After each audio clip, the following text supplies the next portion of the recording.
Bir ismin Muhammed, bir ismin Ahmet. Öyle özledim ki aşkın sevdası. Ümmetimin sensin, sensin göz bebeğim. Öyle özledim ki seni efendim.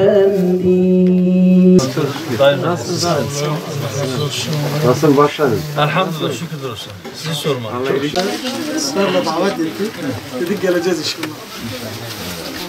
Ben kendim devamlı televizyonda takip ederim Referti'den. Çalışabiliyor mu hala? Bağ bahçe işlerinde, tarlada. Ben sabaha 24 saat inmem traktörde, 5 namazlardan ineyim. Bedeni hareket iyidir. Tabii ki. İnsan değiştirir. Tabii ki. Efendim 15. Buraya iki mezrada oluşuyor. 6 burada, 6 burada, 9 da. 9 da bizim öteki mahallede.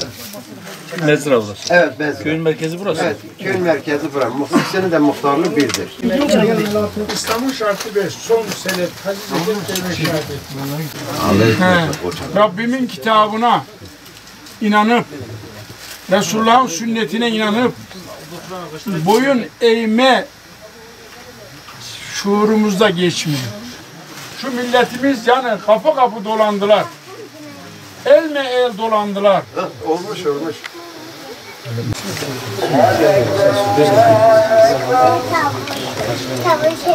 اللهم ارحم هذا صاحب الطعام والآكلين اللهم زيد ولا تنقص عنا يا رب العالمين آمين والحمد لله رب العالمين الفاتحة.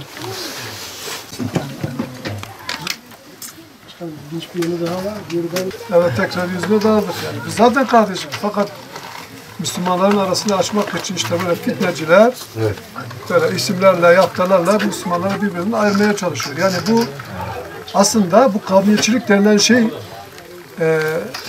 Fransız ihtilali ile başlatılıyor yani dünyada. Ben mevlid okumaya gittiğim zaman nöbetimi tutardı. Ondan sonra ilaçsız olduğum zaman nöbetimi tutardı. Ettiler. Biz diyoruz ki gidin kendi dağınıza gidin. Yok diyorlar. Biz bu dağa gidelim. Kaç kalan oluyor. Tam Nurdağ'ın ekibi geldi mi de o zaman tamamen her şeyi düzelteceğiz dedi. Sabredin sadece. Kim kesmeye gitmediler. Toplam 14 ev kaldı. Biraz da deprem nedeniyle yani Sakça gözüne. Toprak hafızak için daha yoğun. Bunu başlatan kızlar. Neden de Antep'in Urfa'da, Antep'te çevrelerimize var da neden bizim köyde yok? Yaşatmasın inşallah. Amin. Gerçekten bu depremde herhalde en fazla hasar alan Nurdağ. Evet. Şeye göre yani nüfusuna oranla. Başkanım bizim hatamız Nurdağ'da, İstanbul'da, Hatay'da dahil içinde yani bu deprem olan illerimiz bize tarım arazilerini konut yaptık. Evet. Tarım arazi olarak kullansaydık belki de bizim zemin kayalık, dağlık yere ev yapmış olsaydı belki de bu kadar kaybımız olmazdı. Yeryüzünün işte mesela ki %71 denizlerle, göllerle kaplı olmasıyla Allah'ın izniyle biz kendimizi toparlayıp biz de o işte biraz önce sünnetullah dediğimiz şeyleri Allah-u Teala'nın kainatın içerisinde yerleştirmiş olduğu kanunları biz keşfedeceğiz ve de şunu bileceğiz. Allah'ın bizim için takdir ettiğinden başkası yoktur bizim. Senin çok büyük topların olabilir, senin çok sayıda gemilerin olabilir, senin dünyanın 7 ayrı kıtasından gelen askerlerin olabilir. Ama benim de imanım var.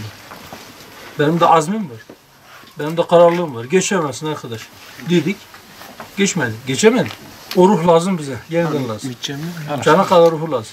Eğer biz onları kaybedersek, onlar bizim değil diğerlerinin hanesine yazılırsa biz yok olacağız. Ölümü yenen var mı? Yok. Kabir kapısı kapanıyor mu? Hayır. Mutlaka öleceğiz. Ama ölenin yerine gelen yeni nesil bize değil de düşmana benziyorsa düşmanın gelip burayı istila etmesine gerek yok ki. Başımızın tacısınız, gönüllerimizin ilacısınız. Estağfurullah. İsterik ki biz hiç burada sabaha kadar Sohbet edelim. sabaha kadar Olmadı başkanım. şeylerimizi, birbirimize fikirlerimizi aşılayalım.